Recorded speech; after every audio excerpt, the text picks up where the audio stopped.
I'm very excited for this, Dr. Ramani. This was our first ever MedCircle live event, and I love I it. can see people joining us right now. Welcome. Awesome.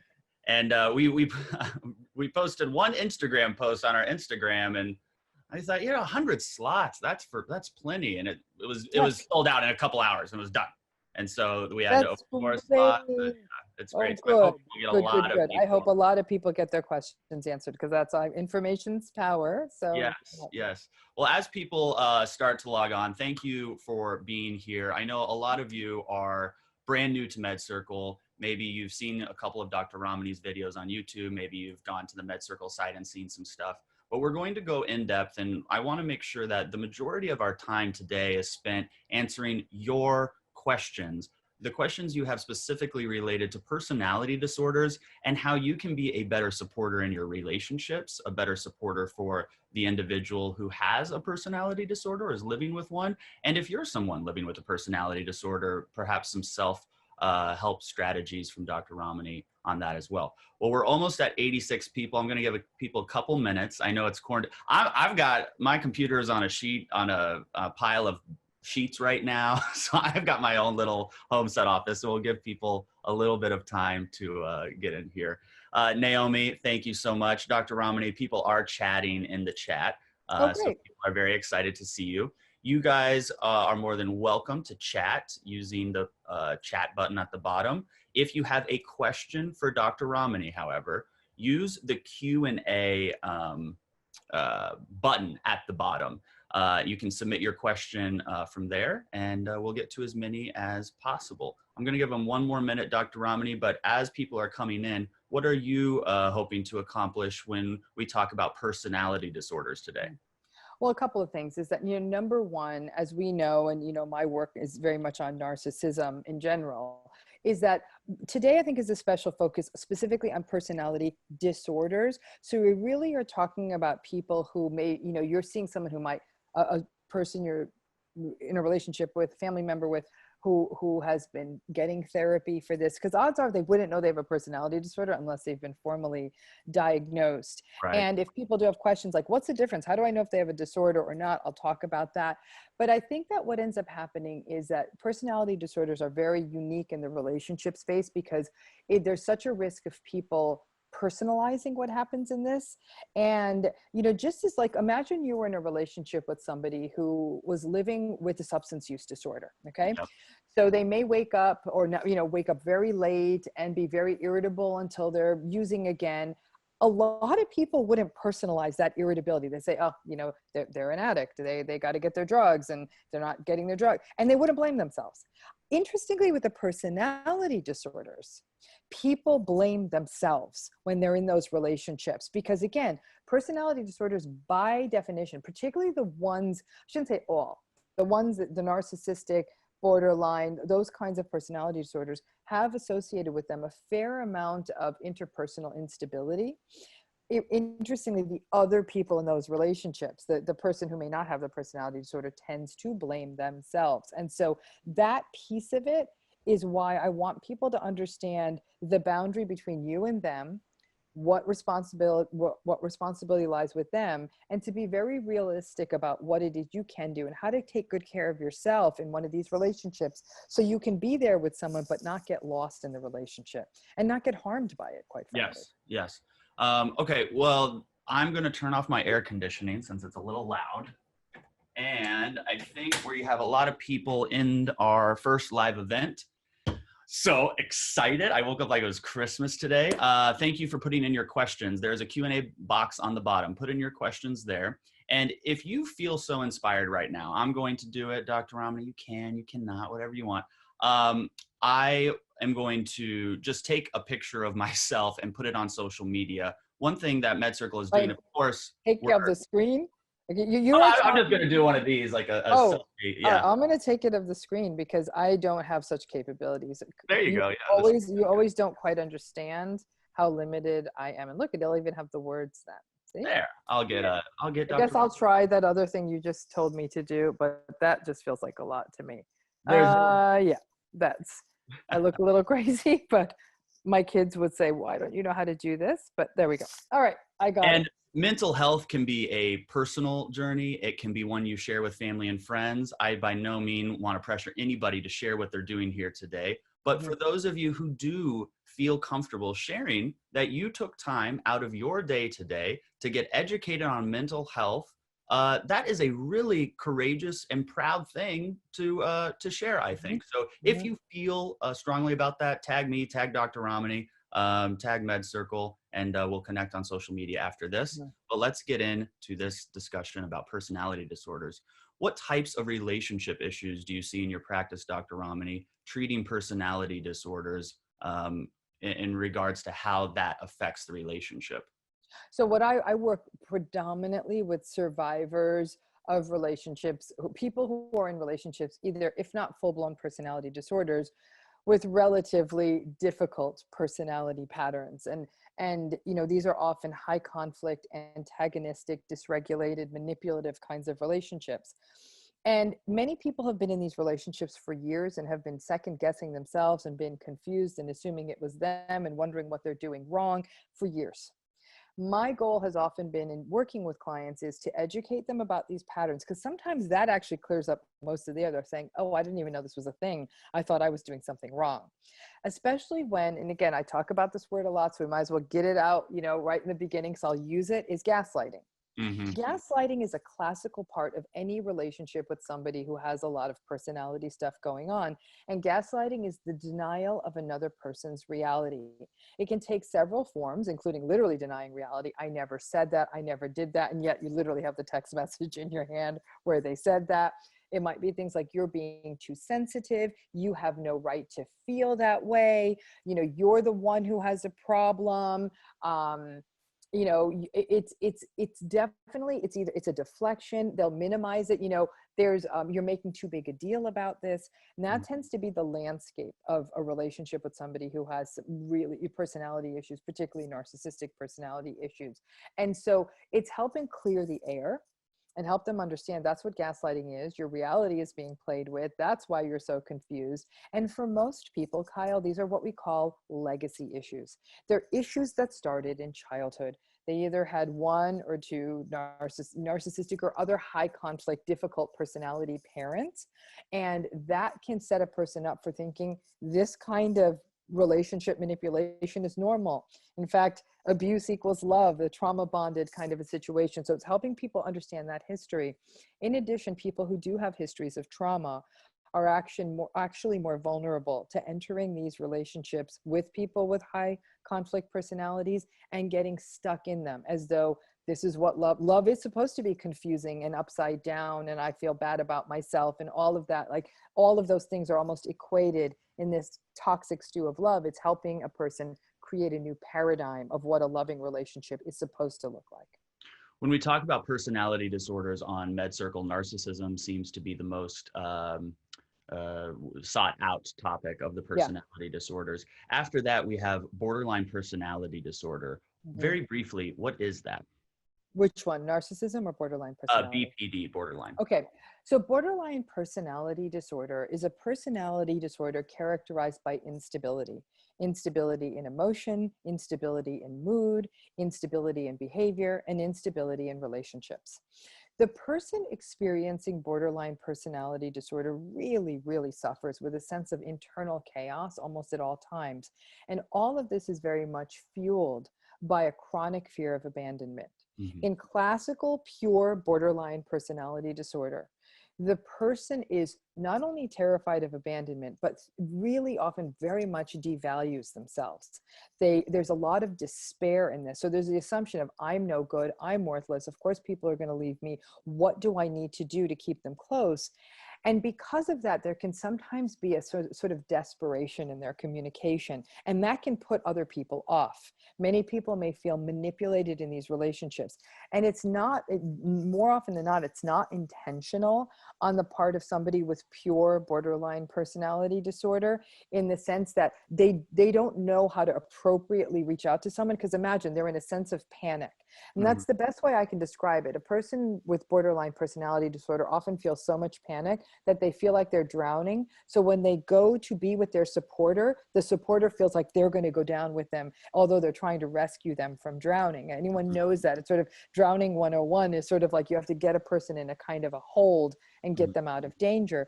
But the borderline individual, the person with that personality disorder, often feels like they're drowning, and they feel panicked, and they feel in a chronic sense of psychological pain. It's an incredibly, incredibly difficult pattern and difficult legacy to carry. So it can be very confusing for supporters of a person with borderline personality. Dr. Ramani has a few series on borderline personality disorder at MedCircle. At the end of this stream, if you're watching live, I'm going to provide some discount codes if you do not have a MedCircle membership, so you can access those series and more. If you're watching this on replay, you can fast forward if you want to get there. Otherwise, it'll be at the end of this video. I want to go through avoidant personality, Dr. Ramani, paranoid personality, and obsessive compulsive personality disorder. And could you talk about very briefly what those are and maybe some of the relationship struggles that can come with those disorders? So those are all very different kinds of personality disorders. I most often speak about, for example, narcissistic personality disorder, a little less about borderline, but narcissistic and borderline personality sort of live in the same section of the diagnostic world, again, very much characterized by, instability, dysregulation, that sort of thing. When we talk about paranoid personality, we're in a different area of sort of the personality and the personality disorder kind of a world. Mm-hmm. People with paranoid personality disorder literally do always feel like people are out to get them, that people are watching them, people are talking about them. They're very suspicious. They're very mistrustful to a degree that it's getting in the way of being able to establish any kind of meaningful relationship, collaboration, anything like that with anyone. You could imagine a relationship with somebody who has paranoid personality disorder. It's all but impossible.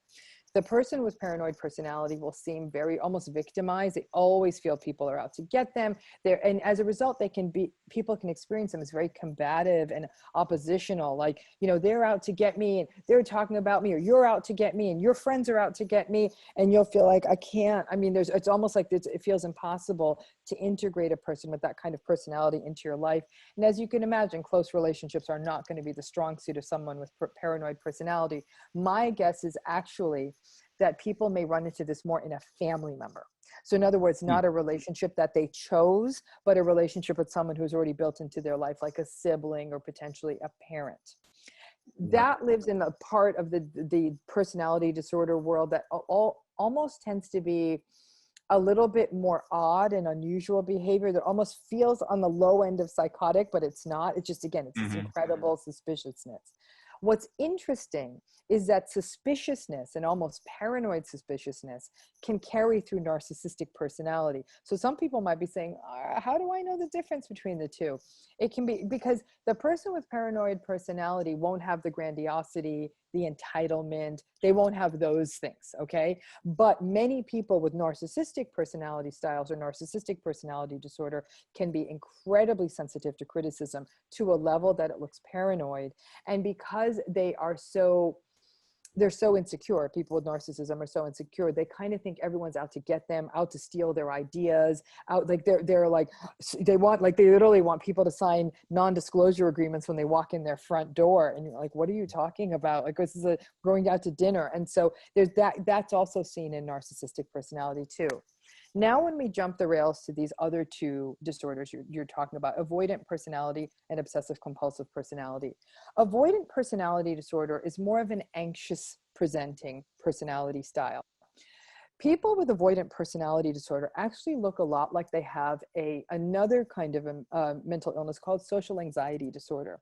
People with avoidant personality very much want to be with other people, but they're so afraid of negative scrutiny, that they're going to look foolish, that people are going to criticize them. They're so afraid of that they either don't put themselves into a social realm or they avoid the situations altogether, thus the name avoidant. But the trick, and I don't like the name of that because actually people with avoidant personality want to spend time with other people, but they feel so socially unskilled that they hold back, or when they do engage, there's a sort of an awkwardness about it, and they may even agree to do things that they're not necessarily comfortable with, just so they feel like they could fit in. People with avoidant personality may also have a greater risk, for example, of using alcohol to kind of lubricate social situations so they feel a little bit looser and more comfortable. So that's, and now for people with avoidant personality, relationships can be difficult, but I don't think impossible. I think a person may experience them as very slow to warm up, very socially anxious, may regularly sort of seek reassurance, like, is this a good idea? Like, we'll do anything you want. And so it has an almost dependent feel to it. But what a person in a relationship with someone with avoidant personality may see is that it's very difficult to bring this person into a larger social group. You're like, hey, let's go to this party. They'll be like, oh, no, thank you. Right. And so it might be the kind of thing where you may get into a relationship like this, but sort of helping this person into larger social situations and issues like that might be harder. And then going to the last personality pattern, you talked about obsessive compulsive personality. First of all, I want to distinguish that from obsessive compulsive disorder. They're actually pretty different. Obsessive compulsive disorder has more of an anxiety feel to it. People who have intrusive, unwanted thoughts and engage in behaviors to help ease their anxiety, such as washing their hands or checking a lock or ensuring that there's a lot of symmetry in their world. People with obsessive compulsive disorder also seek out reassurance a lot, and they're very plagued by doubt. Mm-hmm. That's very different than obsessive compulsive personality disorder. Again, a very unfortunately named person. All the personality disorders, by the way, were badly named. I don't know if the DSM people were like out to lunch or what the heck was going on that day, but they're all badly named. Okay. But so if I named them all, I would call obsessive compulsive personality disorder sort of, pathologically rigid or something like that, because that's what it is. It's characterized by rigidity, perfectionism, self-righteousness, hyper high levels of morality, and a judgmental quality. And probably the thing that is most common in people with obsessive compulsive personality is they're workaholics. They work all the time. They derive a lot of their identity from working. They judge people who don't work as hard. They work to the detriment of their family, their relationships, everything. Okay.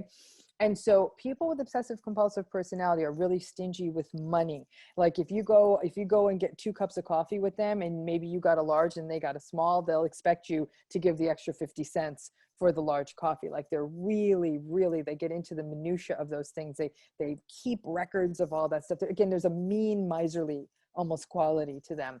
And so not exactly very easy to have a relationship with, because there's a lot of judgment. There is this miserliness. There's this, they're cheap, but I don't mean cheap money, just cheap with everything, cheap with their time, cheap with their affection, cheap with their warmth. It's just sort of this kind of like, I don't even know how to describe it, like this holding back and restrictive quality. They're very, very rigid. If you have a date at 6 and you got stuck in traffic, they'll say, well, I'm canceling the date because I said 6, so no date.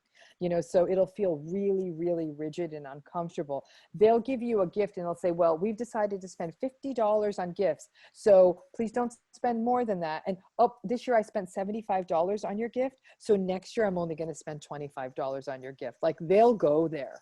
They will go there. Yeah. Not an easy relationship to have. People with narcissism can have overlaps into that obsessive compulsive space.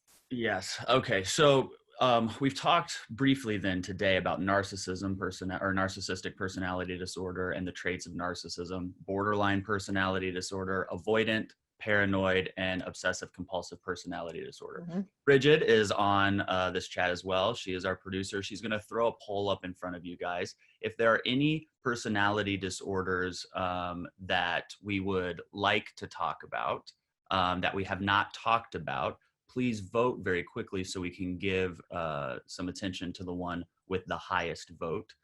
So you should see that on your screen. Somebody, while that's going on, Dr. Ramani, somebody asked a question on the differences between avoidant personality disorder and social anxiety. Okay, it's a very difficult differential. In fact, each year I always put my students in my abnormal psych class, like to help discern that difference. I actually think the main difference would be what we'd call pervasiveness and severity. People with avoidant personality, it's a much more severe kind of a presentation. Like they're more, they're more, uh, more limited by their social anxiety. It cuts across more different kinds of situations. And so because of that pervasiveness and severity and frankly stability of it, I think people with avoidant personality, it looks more severe. People with social anxiety will actually do pretty well with small groups. So they might do well with their closest best friends, with their Right. brothers and sisters, even with a partner they get to know. People with social anxiety will struggle when they're in maybe a larger group. A lot of people with social anxiety only have it in performance situations, like if they have to give a speech. A person with avoidant personality, it's almost like it's hard for them to ever kind of get out of that. And in fact, for some people, actually a bigger issue with the differential is avoidant personality versus autism spectrum, because we will see that sort of discomfort sometimes with social situations, because a person on the spectrum is going to have many other sort of social processing and potentially other issues. That differential becomes clear, but if in some cases it's not always clear, particularly a person who's on the spectrum but is functioning in workplaces and all of that. So by a landslide, most people chose borderline personality Ah, disorder interesting. for Okay. us to discuss further. So can you talk about this more than anybody? Mhm. You probably don't even need to be asked the questions. What do people need to know when they are in a relationship with somebody who is living with BPD? How can Mhm. they Yeah. be a great person for themselves and their partner? Couple of things. Okay. One thing I want to say, because this is actually, and I'm going to be frank with you, Kyle, a very angry email I've gotten more than a few times. And so I want to open with this point, because I think that there are people living with borderline personality who think I don't understand this correctly. And I apologize because I think I didn't articulate it correctly. One of the biggest struggles is how to understand empathy in a person who has borderline personality. Here's the bottom line. People with borderline personality have almost too much empathy most of the time. Mm. They break themselves in trying to be there for other people and listen to them, and really will actually put themselves at risk and harm to be there for other people. Where it gets problematic is when the distress for a person living with borderline personality becomes so overwhelming. They're so despairing, they're so fearful, they feel so worthless, and they feel so awful about themselves. Mhm. At those times, they're terrified, and it feels like their empathy has gone away. It hasn't really gone away. It's almost like it's being eclipsed by this internal pain that that person with borderline personality is feeling. Mhm. Then the person with borderline personality feels intense remorse at not having been appropriately empathic at the time they were distressed. And then they feel even more worthless. And you see how that cycle plays out. So to anyone who has heard that, and if it has anyone on this call, I do want to be ensure that that got heard properly, because I may have said it quickly once and it may have come out insensitively. So I apologize, because I work with clients who live with borderline personality. I know how Mhm. despairing they are, how much pain they are in. It is incredibly difficult for them. So I think let's start with that. Number one, this person is in a tremendous amount of pain. Yes. Okay. Yes. And so I can't explain it. It's as though they're drowning, and these voices in their head are just saying, you are no good and everyone's going to leave you. And it feels real. Well, Okay. So, when I interviewed someone with BPD, and they told it to me like this. They said, imagine trying to feel whole, to feel full, but no matter how much you filled yourself up, it was like shoveling dirt into a bottomless pit. They could yep, never yep, feel yes, yes, full, but craving yes. that their whole life. Craving, yes, craving that, and often rare, so kind, almost too kind. There, Mm. here's the paradox of a person with borderline personality classically, and I am talking about pure borderline. Okay, and some people call it quiet borderline. All right, and there's a variant of borderline I can get to in a moment that can sometimes get more challenging.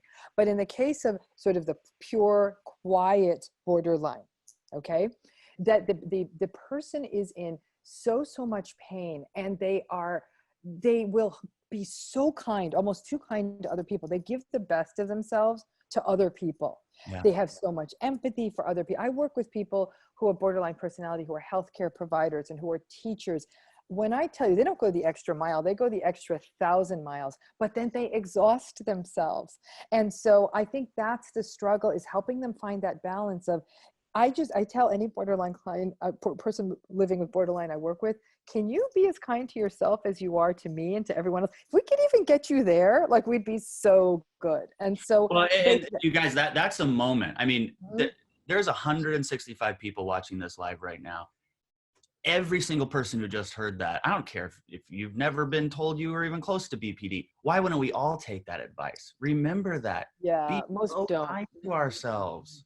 And people who live with borderline personality they're so unkind, they're cruel to themselves. So I think that if somebody's living with someone with borderline personality, you've got to stop, be mindful, and catch yourself and recognize this person is in pain. And before you start yelling at them and getting impatient with them, it's no more than you would scream at anyone who isn't, like, somebody who's bleeding in front of you. You wouldn't yell at them and say, stop that bleeding. You would say, how can I help you? And you would get down and you would help them. So I say to people who are supporters of and love people and care for people who have borderline personality, breathe and understand they're not acting this way to ruin your day. They're hurting. And Yeah.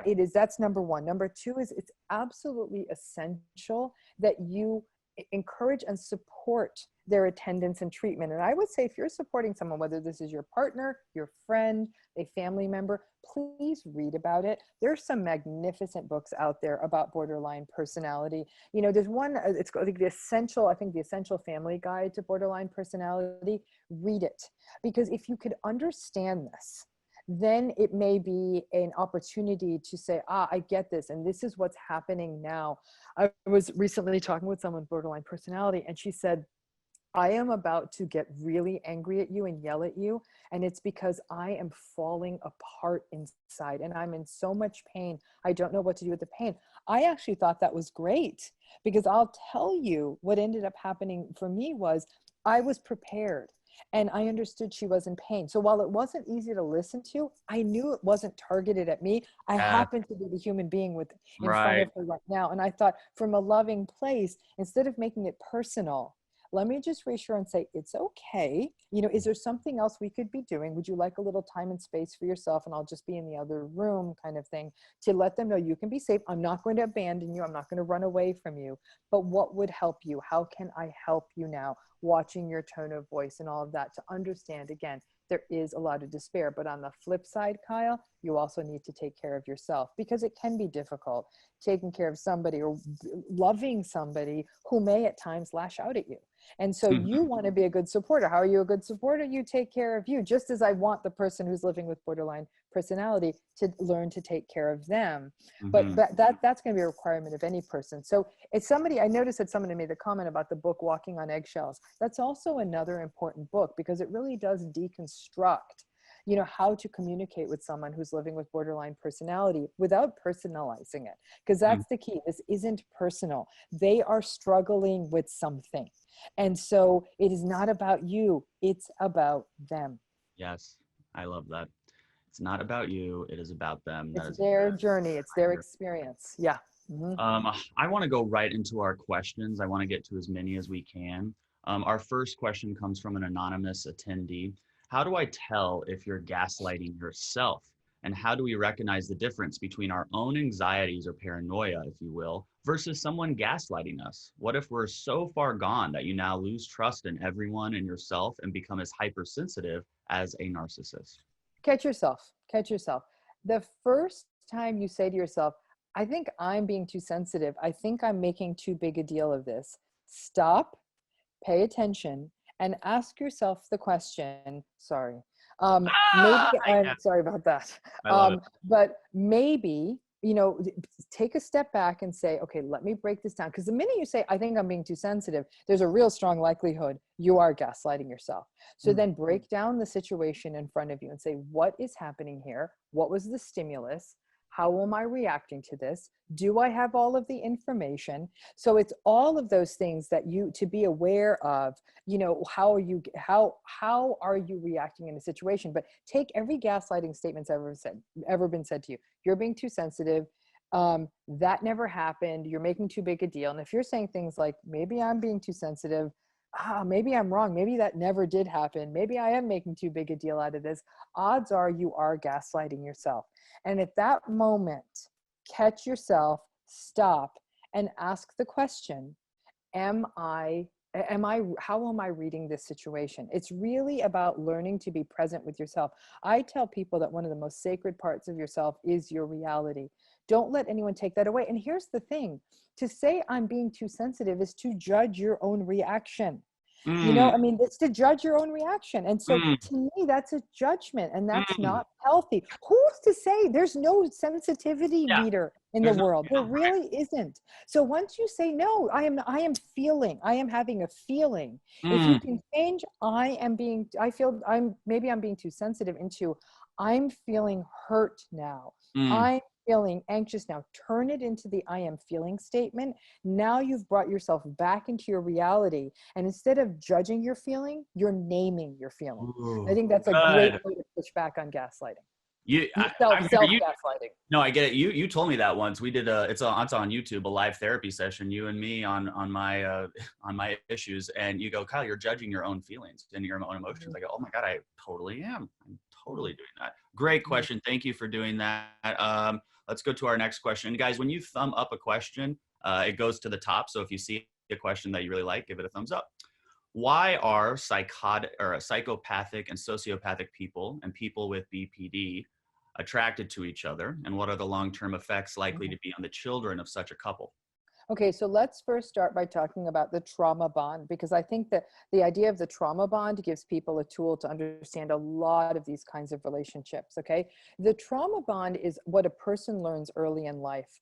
A person who's had early relationships in life characterized by chaos, invalidation, manipulation, and confusion or abuse will then, because their early relationships during childhood, conflate or confuse those kinds of things, invalidation and manipulation, with love, because that's your earliest sort of depiction of love. Then as you get into adulthood, relationships that have those qualities of invalidation or abuse or chaos get equated to love and are almost impossible to break. Just as when you were a child, you made justifications for that person's behavior, for their invalidation and all the rest of it, you'd make the same kinds of justifications as an adult. And that trauma bond can feel almost impossible to break.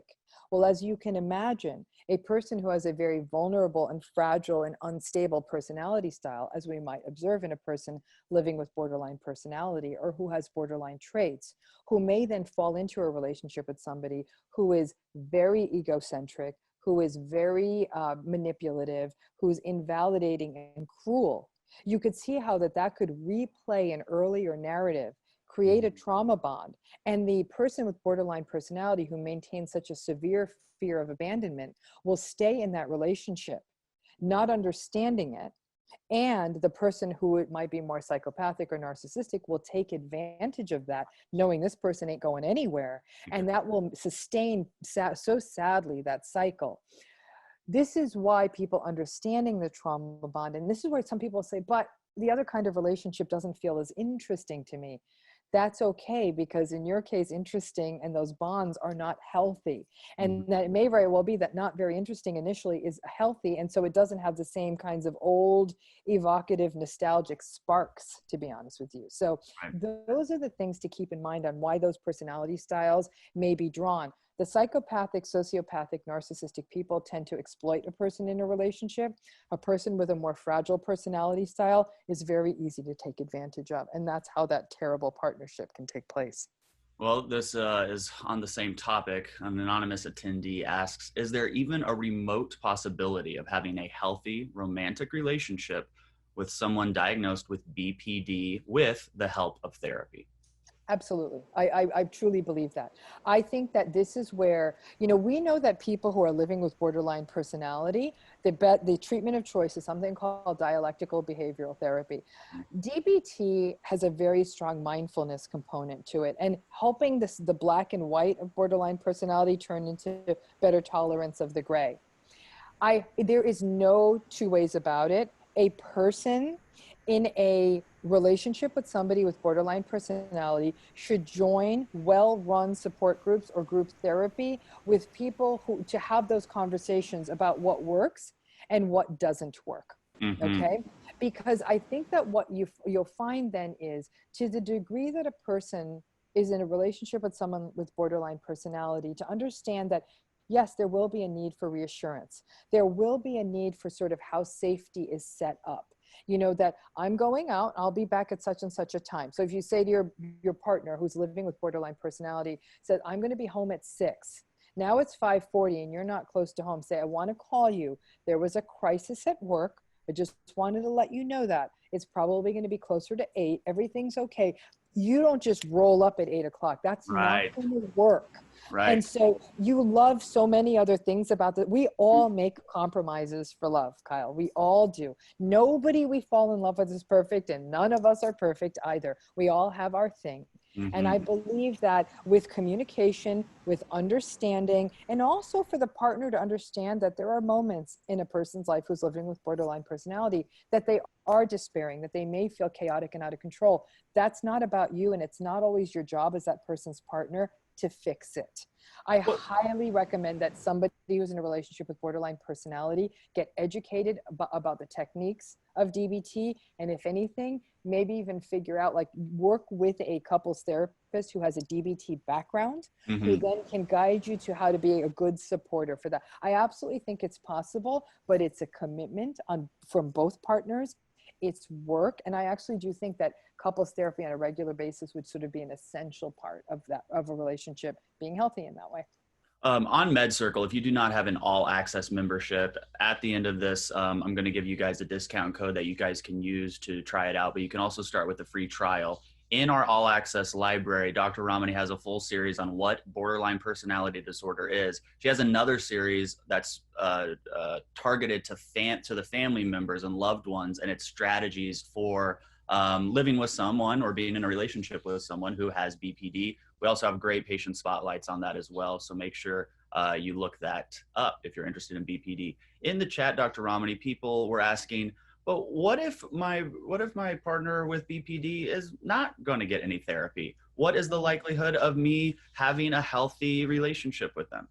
Yeah, if your partner with BPD is not going to get therapy, I don't see it. I really don't, because I do think that the very qualities of borderline personality, which can make relationships very fraught spaces, that first of all, that shows a lack of commitment to the relationship, right? Because that's something that's going to be healthy for the relationship. And this person saying, no, I'm not going to do this thing, that's respectful of the other person in the partnership. So this has nothing to do with BPD. This has to do with anyone. If you're in a relationship with an addict, if you're in a relationship with anyone who says, yeah, no, I'm not going to get help for what I'm struggling with, then no, that's showing a lack of commitment to this thing called and I think it's probably worth mentioning, what we're discussing here are people living with BPD, not somebody who watched, a video on YouTube and diagnosed their partner with BPD. No. Yes, yeah. There are so many people who go, I think my girlfriend has BPD.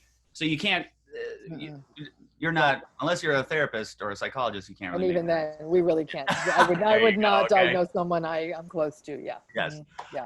Let's go to our next question. What advice do you have for someone moving forward when they've cut off their family due to toxicity, emotional abuse? I'm in DBT, which is dialectical behavior therapy, for BPD and PTSD, and I feel a bit overwhelmed by all the work I need to do moving forward to have a healthier relationship and to unpack what happened to me growing up. She also says, thank you, Dr. Ramani, for helping destigmatize BPD because things do get better.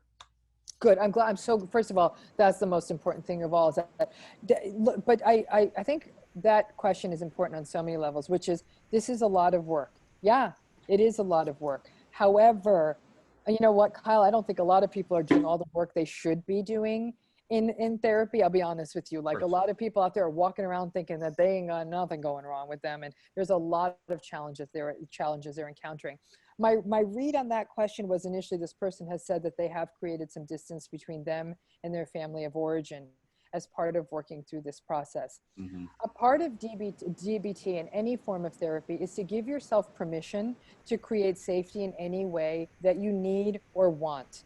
And listen, some families are open to it and some aren't. It sounds like the person who wrote this is saying, this is not going easy. This is not easy. Like, I feel that my family of origin system was toxic and I had to create a boundary. The idea of creating safety for yourself is a big theme in borderline personality. A lot of people living with borderline personality don't feel safe. And so the big part of the issue is learning how to keep yourself safe. And that means setting a boundary. Mhm. Her family of origin may not like it, and they may even be being very difficult with her as a result of it, which can also be replaying out all of this trauma. I'm really happy to hear, and this is, her question raises something very important. People living with BPD should always also be doing trauma-oriented work. And dialectical behavioral therapy in and of itself is not necessarily designed to deal with trauma. It's not a trauma-oriented therapy per se. It's a very mindful, in-the-moment oriented therapy. And its real gift is also managing some of the dangerous suicidal crises we see in borderline personality, as well as the black and white thinking and all of that. Mhm. An enhancement of DBT with trauma-oriented therapy, whatever form that takes, it could be EMDR, it could be something else. That to me is the perfect pairing. Yes, it's a lot of work, but on the other side of that can be a very, very productive, mindful, healthier life living with borderline personality. I think, it's work. It's work. It is. When you mentioned the EMDR, our next question was, can EMDR, I lost the question, I think. I think she asked, or the user asked, can EMDR, is there any evidence on EMDR being used for somebody who has suffered the abuse from a narcissist? That's a really great question. So for everyone to know, EMDR is a very particular specific form of trauma therapy that focuses on using sort of a present focused event, and in this case, sort of how you focus on eye movements, and then being able to use your traumatic and focus on traumatic experiences in a way that they're not as paralytic. And I'm simplifying it to a fault. I mean, it's obviously much, much more nuanced than what I'm saying here. I think that EMDR it can be used for any kind of traumatic experience. What an EMDR therapist is probably going to work on with you is not just the trauma from the narcissistic relationship, but it's going to go on into earlier trauma from early in life that may have been sort of the foreshadowing of entering into this relationship, and help you understand how you might have even gotten stuck in this traumatic space. And so yes, it could help you with that for sure. But I think in addition to a trauma-focused therapy like EMDR to help with narcissistic abuse, you would also need to work with someone, or if the EMDR therapist gets it, I'm not getting educated about narcissistic abuse, how it's specifically played out in your case, and how to ensure that it may not happen again. Excellent. Naomi, hi, welcome to the MedCircle Live event. She asked, can personality disorders be connected to various forms of childhood abuse? And if I go through the work of dealing with my childhood abuse, will my avoidant personality disorder get better or even go away? It's a great question. So the fact of the matter is, much of the research suggests that nearly all personality disorders do have an origin into childhood experience. And in many cases, yeah, childhood abuse. They tend to be very developmental in their arc. They reflect experiencing disruptions in attachment, in something that tended to happen in childhood. However, Kyle, more and more research is coming out all the time showing some level of a biological temperamental vulnerability. In the case of borderline personality, and certainly even in psychopathy, we definitely are seeing that there might even be genetic involvement. There's definitely brain areas that are involved in terms of dysregulation. And so we know that there's a biological piece. In fact, Marsha Linehan's model for understanding borderline personality is called a biosocial model, where she looks at biological vulnerability up against parental invalidation. But that parental invalidation piece is really, really important. So just about all personality disorders have their origins in childhood. It's interesting. I was just writing a lecture on avoidant personality yesterday, so this is fresh in my mind. On one thing we know is that for people who have avoidant personality disorder, some of the origins of that may be if you come from a family where shame was used as a method of discipline or control, that there's this sense of you're a shameful person, your social interactions are shameful. And so for, I think you said her name, Naomi, Naomi's question is that absolutely doing some of that deep dive into childhood issues can definitely sort of help you understand where some of these early schemas and narratives came from. And once you start understanding of some of that, you can start dismantling them. Awesome. Awesome. Well said. Naomi, thank you. Great question. Remember, if you go to the Q&A section at the bottom, you can vote up your favorite questions so they go to the top. Next up is Steve. Steve, thank you for being here. Steve says, Dr. Ramani, in your opinion, are there any personality disorders which have not yet been formally identified, but maybe in the next 10 or 15 years? That's a really, really, really interesting question. I actually think that, to Steve's question, what we're going to see, it's less of what hasn't been identified, but rather the subtypes of the existing personality disorders we have. Does that make sense? So we know we have personality issues we know about, all of which need to be renamed, but within those, there's likely subtypes. Theodore Milan was, I think he's passed away, is a well-known personality researcher, and he was somebody who had already started on that path. Like, for example, when it came to borderline personality, he identified subtypes of borderline personality: discouraged, submissive, petulant, and so on. So that subtyping is where we're going to start seeing, for example, in the narcissism world, we talk about covert narcissists, grandiose narcissists, malignant narcissists. I think the subtyping is really where the money's going to be. But to Steve's question, there are other personality disorder types that have been floated that have not landed in the DSM. I don't think they ever will land in the DSM, but people like Theodore Milan's framework and others like that have talked about things like negativistic personality. And that's more of a sort of a self-defeating, passive-aggressive personality style. That style can often be a little overlapping with narcissistic, but it doesn't fully capture it. We may also see more of what we call a self-defeating personality style, a person who actually consistently almost gets in their own way through negative sort of ideation. And then there's also been talk of the more malignant side of a truly sadistic personality style, somebody who gets pleasure out of deliberately creating harm to other people. So these are subtypes that already exist, but that never fully landed. And there are, so there's always new ones sort of being developed, but getting the research substantiation can be hard. But those are some of the other ones that are floating out there. Okay, good to know. Tiara says, my daughter is 11 years old, diagnosed with dissociative identity disorder. How can I find her the appropriate help? All counselors in our area only work with teens or adults. That's a tough one. So when you have an 11-year-old who is having dissociative symptomatology, I'm going to guess that since the majority, if not almost all individuals living with dissociative identity disorder, which by the way is not a personality disorder, this is a separate cluster of mental illnesses, which I actually think should belong alongside trauma-related disorders, because almost everyone with dissociative symptomatology has endured trauma, that her daughter has endured trauma.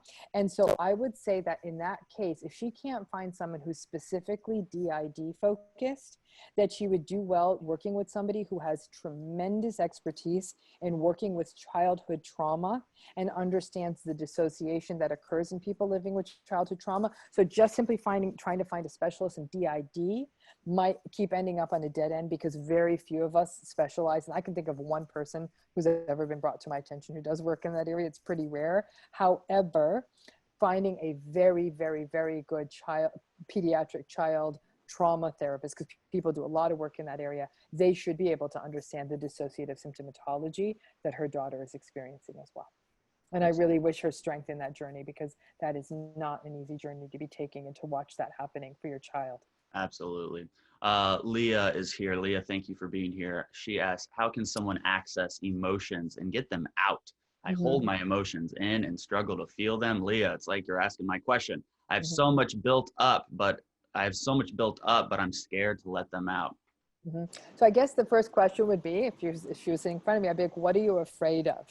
I Mm. would love to direct her to some of the wonderful work out there on acceptance and commitment therapy, because a Oh, lot of the work of acceptance and commitment therapy is like, there's all this stuff happening in us and it's good, like it's all good. There's no feeling that's going to break us. It may make us uncomfortable, but that discomfort is okay. You can accept that. That's simply part of being a human being.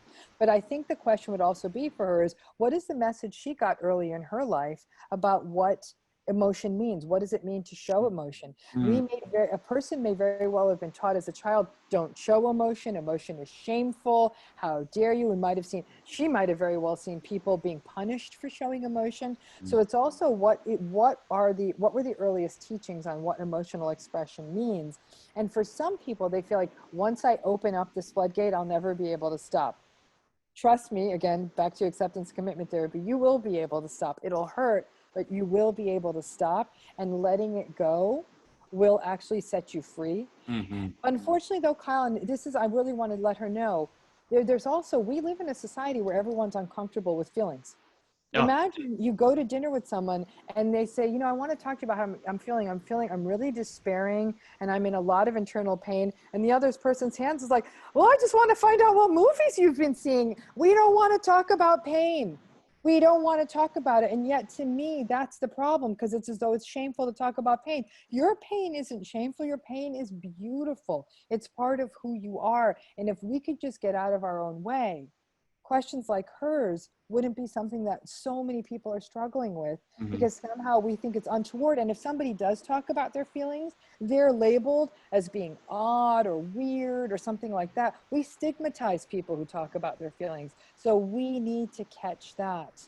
That again, it is these difficult experiences. There's that Rumi quote. Rumi's a poet who wrote, "The wound is where the light enters you."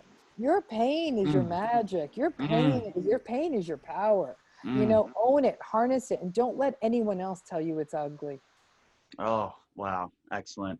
I'm so glad you mentioned acceptance and commitment therapy. I just listened to our series on that 2 days ago. I was even talking about it on Instagram. Mhm. And my big takeaway from I think it was in the first or second session of that series, was when I have the feeling like I'm a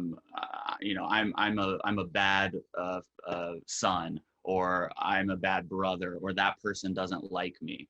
Instead of that thought, putting the I don't know what you call it, but a segment before it that says, I am having the thought that nobody likes me. I'm having the thought that I'm not a good son. That's right. And that separation allows you to work from or to that thought, I guess, rather than from this thought that may not even be true.